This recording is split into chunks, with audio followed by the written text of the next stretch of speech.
반갑습니다. 휴가 잘 보내셨습니까? 네. 아직 안 가신 분도 있어요? 네. 아직도 더워서 한동안 더위가 갈 것 같아요. 그런데 요새 또 코로나 감기가 또 많이 유행하더라고요. 네, 건강관리 잘 하시기를 말씀드립니다. 오늘 말씀드릴 설교 제목은 유머가 현실이 된다 라는 제목입니다. 사는 게 코미디 같은 일이 많죠? 네. 나만 놓고 본다 그래도 그렇고 주위 사람들을 둘러보다 보면 사는 것이 다 코미디 같아요. 어떻게 보면 사는 사람들의 형태가 다 똑같지도 않아요. 생김새도 다 다르고 사는 형태도 다 다르고 똑같은 직업을 갖는다고 똑같은 삶을 사는 것도 아니고 다 달라요. 그러니까 어떤 면에 있어서는 살아가는 것이 다 코미디 같은 일이다 이렇게 생각할 수도 있어요. 다른 사람들에게 일어나는 일은 다 우스갯소리 같고 코미디 같고 유머 같고 이래요. 그런데 이제 그게 나한테 일어났을 때는 더 이상 유머가 아니에요. 현실이 돼요. 그래서 나이를 먹는 것과 인과의 이치에 대한 것은 이것은 다른 사람을 놓고 보면 웃긴 일일 수 있지만 당장 내가 겪을 때는 현실이 되기 때문에 그냥 언제까지나 유머로 놓고 우스개로 놓고 그렇게 볼 수만은 없는 일이다. 결국에는 저 사람 일이 나의 일이 되고 내 일이 저 사람 일이 되기 때문에 우리가 살아가면서 진실하게 또 내 일처럼 또 다른 사람의 일도 내 일처럼 그렇게 생각해 볼 시간이 필요하다는 생각이 듭니다.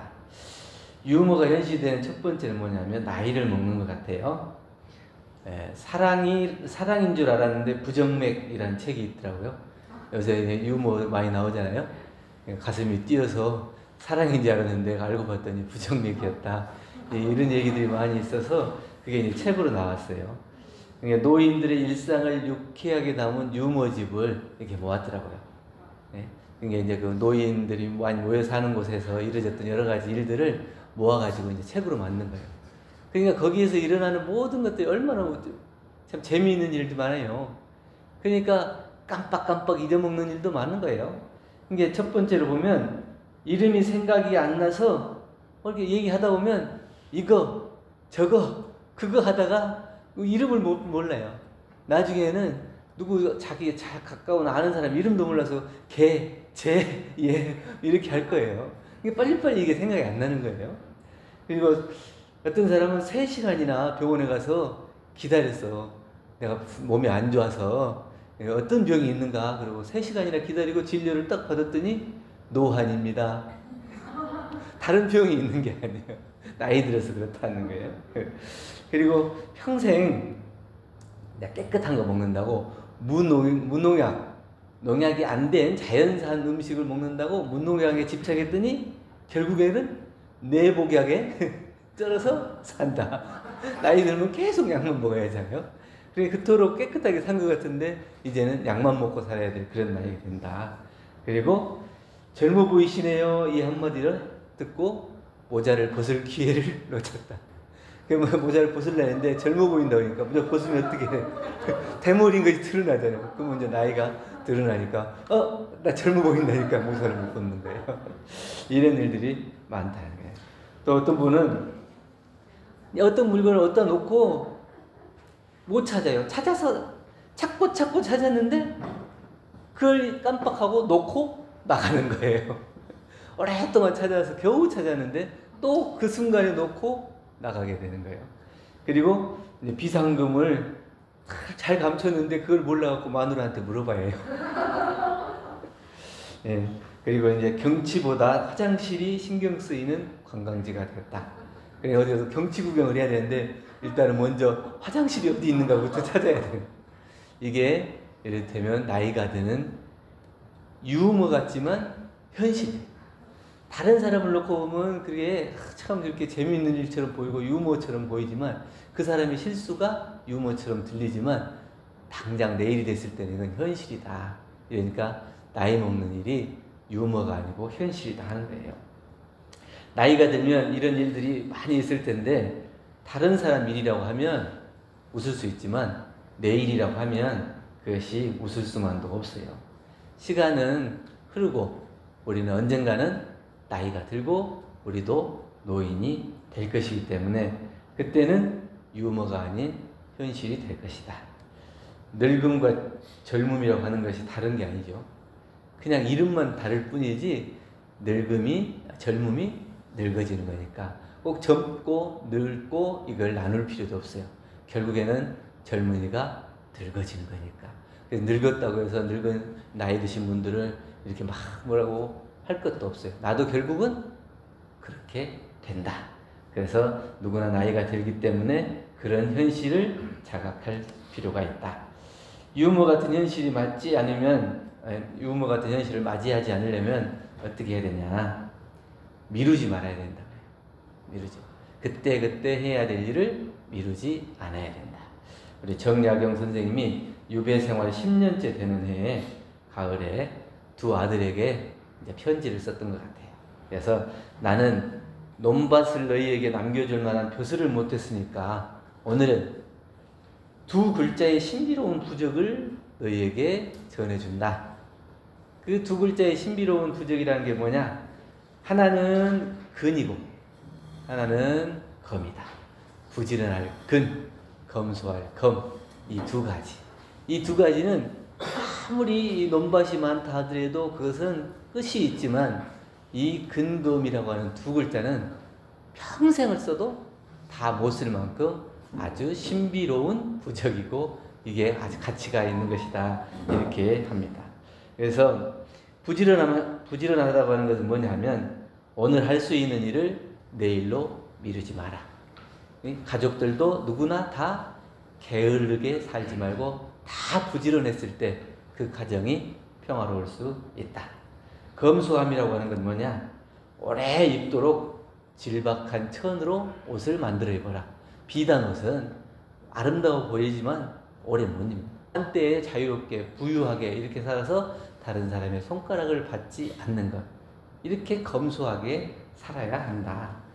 목숨을 잃을 만큼이면 충분한 줄 알아서 거기에 만족하고 살아라. 다른 사람보다 막 더 가지고 더 많이 갖고 잘나고 이런 것이 아니고 그래서 부지런함, 검소함, 검 이 두 글자는 평생 써도 남는 너희들을 참 행복하게 해줄 두 가지 신비로운 부적이다. 정말 평생을 공부하고 그 두 아들 얼마나 소중한 두 아들이에요. 거기에다가 그 삶의 지혜를 전해주는 거죠. 맛있고 기름진 음식을 탐하면 결국에는 변소 가서 대변 보는 일에 정력을 소모할 수밖에 없다. 그러니까 내가 막 욕심껏 막 먹고 좋은 거 먹고 이런다 해봐야 결국에는 다 나가야 될 것이다. 그러니까 우리가 조해야 할 것은 뭐냐면 내가 수용할 수 있는 만큼이면 충분하고 그것이 만족한 줄 알고 사는 그 검소함이 너희들을 잘 지킬 것이다 하는 거예요. 미루면 남는 것이 아니고 기회는 사라져버린대요. 오늘 해야 될 일을 미루면 다음에 할 수 있을 것 같죠? 근데 안 돼요. 그 기회는 사라져버려요. 오늘 해야 될 일을 미루어서 다음에 하면 그 일을 할 수는 있지만 오늘 해야 될 일의 소득이 없어져요. 그러니까 미루는 만큼 자기가 얻을 수 있는 소득은 사라지는 거예요. 일을 처리해서 완수하고 그것을 끝내는 것이 맞는 게 아니고 내가 그 일을 하면서 느끼고 행복할 수 있는 그것이 사라져버려요. 내가 지금 해야 될 일을 놓고 일을 하면 야 내가 하고 싶어서 하는 일이고 내가 행복해서 하는 일이에요. 근데 이때 기회를 잃어버리면 나중에는 결국 그 일을 하긴 하지만 쫓겨서 하게 되고 억지로 하게 되고 힘들게 하게 된다. 그래서 미루지 말아야 한다. 100세 된 할머니가 일생을 살으셨는데 뭐가 제일 아쉽습니까? 물어보니까 내가 이렇게 늙어서 어디 가고 싶은 데도 못 가고 몸이 아파서 마음도 내 마음껏 몸이 안 될 줄 알았으면 젊어서 여행이라도 많이 다닐 걸 그랬다. 이렇게 아쉬운 얘기를 했다고 합니다. 대종경 인도품 30장의 말씀에 사람의 큰 죄악이 처음에는 작은 허물로부터 시작되는 수가 허다합니다. 작은 허물이라도 발견되거든 미루지 말고 고치기에 힘쓰라. 그러니까 오늘 해야 될 일이 내가 꼭 해야 될 일, 그리고 내가 좋아하는 일, 이런 것들을 다 미루지 않아야 돼요. 그리고 또 내가 고쳐야 할 일도 미루지 않아요. 분명히 내가 잘못된 줄을 알면서도 그것을 미루고 고치지 않으면 결국은 그 일이 점점 커져서 나를 망치게 되는 일이 된다. 다른 사람에게 실수를 했으면 가서 당장 내가 이만저만해서 미안하다, 잘못했다 이렇게 얘기하면 그 다음날 만났을 때도 그 사람을 눈을 똑바로 보고 서로 반갑게 만날 수 있어요. 근데 자기가 자존심을 세우고 해야 될 일을 못해요. 그래서 미루다 보면 뭐 하루 이틀 지나고 그러다 보면 일주일 가고 나중에는 할 말도 못하게 돼요. 그러다 보면 점점 그 사람 눈을 마주하지 못하고 그 볼 때마다 그 잘못한 것이 생각나서 도망 다녀야 돼요. 그래서 결국에는 뭐 몇 달 가다 보면 이제 사이가 점점 멀어지게 돼요. 그러니까 자기가 하고 싶은 일, 좋아하는 일도 미루지 않아야 되고 잘못한 일, 그런 일도 바로잡기에 바로바로 미루지 말고 할 수 있어야 된다. 기회가 있을 때 하지 못하고 고치지 못하면 결국 현실로 다가왔을 때는 후회만 남게 될 것이다 하는 얘기입니다. 두 번째, 유머가 현실되는 것은 인과의 이치라고 할 수 있습니다. 생사는 거래고 인과는 여수라고 그래요. 인과라고 하는 것은 주고 받는 거예요. 그러니까 내가 주면 받고 받으면 주고, 그게 서로 왔다 갔다 하는 거예요. 근데 이것을 잘 알지 못하면 나만 좋고 나만 받으려고 그래요. 그래서 다른 사람이 혹 잘못된 일을 보면은 자기는 웃고 세상에 저럴 수가 있나, 참 인과가 하나도 틀린 것이 없네, 이렇게 하고 그렇게 생각하고 이렇게 바라보고 그 사람은 얘기해요. 그런데 당장 자기에게 그것이 돌아올 때는 이건 인과가 아닌 것 같아. 내가 왜 이것을 받아야 되냐. 나는 받을 일을 안 한 것 같은데 나한테 꼭 이런 일이 온다. 이러면서 그것을 부정하고 받지 않으려 하고 이렇게 한다는 거예요. 그것이 인과의 이치를 잘 알지 못하기 때문에 그렇다고 하는 거예요. 옛날에 중국에 한산과 섭득이라는 스님이 살았는데 아주 누추한 옷을 입고 기괴한 행동을 잘했던 사람이에요. 그러니까 이분들은 이미 도를 얻어서 법력도 있고 진리를 다 깨친 분들이에요. 그런데 다른 사람들이 알아볼까 싶어가지고 옷도 남루하게 입고 또 행동도 엉뚱하게 해서 다른 사람들이 저 스님들은 그냥 정신이 없고 별로 이상한 일만 하고 그러니까 그냥 거들떠 보지도 않아요. 그러면 그 사람들이 나를 그렇게 가려진 눈으로 보기 때문에 나를 멀리하죠. 그러면 자기가 도가 있다고 하는 것을 들키면은 자꾸 귀찮아지기 때문에 그렇게 한 거예요. 그런데 어느 날 이분들이 마을에 동네에 결혼식이 있어서 갔더니 신부가 입장하는 걸 보고는 그냥 박장대소를 해요. 왜 박장대소를 하는가? 저 사람들이 평소에도 기괴한 짓을 많이 하더니 우리 결혼식장에 축하할 일이 있는데 와가지고 이 축하를 방해하냐, 이렇게 그런데 이 두 분이 얘기를 하는 거예요. 시어머니가 가서 며느리로 온다. 무슨 말인지 알겠어요? 시어머니가 자기 며느리를 되게 힘들게 하고 괴롭혔어요. 그랬는데 시어머니가 돌아가셔가지고 다시 인연이 그 집하고 인연이 돼. 그러니까 자기가 그렇게 괴롭혔던 며느리가 이제는 시어머니가 돼. 며느리로 오니까. 그러니까 인과가 여수, 인과는 주고받는다고 하는 것이 맞죠? 그러니까 험한 시어머니 밑에 있던 며느리는 자기 며느리도 험하게 하더라. 그럼 자기가 험하게 하려고 해서 험하게 한 게 아니고 그렇게 받았던 것이 자연적으로 그렇게 이어지게 돼 있어요. 그럼 어떻게 돼요? 자기가 준 것을 다시 자기가 받게 되는 거예요.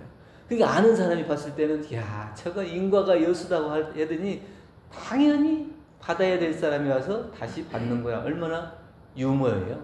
현실이 유머가 되는 거예요. 그런데 모르는 사람은 그걸 가지고 저 사람들이 왜 웃는가? 이렇게 생각할 수가 있죠. 다른 사람에게 일어나는 일을 보면 야, 참 인간은 적실하다 이렇게 얘기하고, 자기에게 일어난 일은 이건 절대 있어서는 안 된다 이렇게 얘기할 수도 있단 말이에요. 어떤 사람이 어려서 이제 소아마비 알아가지고 다리를 절어요. 그러니까 이게 장애를 가지고 있어. 그러니까 옆에 늘 그 사람 보고 야 막 놀리는 거예요. 다리를 그냥 전다고 그러고 장애인이라고 그러고. 그런데 이렇게 놀리던 사람이 어느 날 갑자기 교통사고가 나가지고 하반신이 마비가 됐어. 이제는 휠체어를 타고 다녀야 돼. 그러면서 그 평소에 놀렸던 걸음을 걷던 절름발이로 걷던 그 사람을 보니까 어떤 생각이 들겠어요? 그 사람보다 더 못한 입장에서 이제는 그 사람을 놀렸던 그 비웃음이 자기에게는 이제 현실이 된 거예요. 더 이상 누구를 놀릴 수 있는 입장이 아니에요. 그런데 이것이 시간이 길게 놓고 볼 일이 아니에요.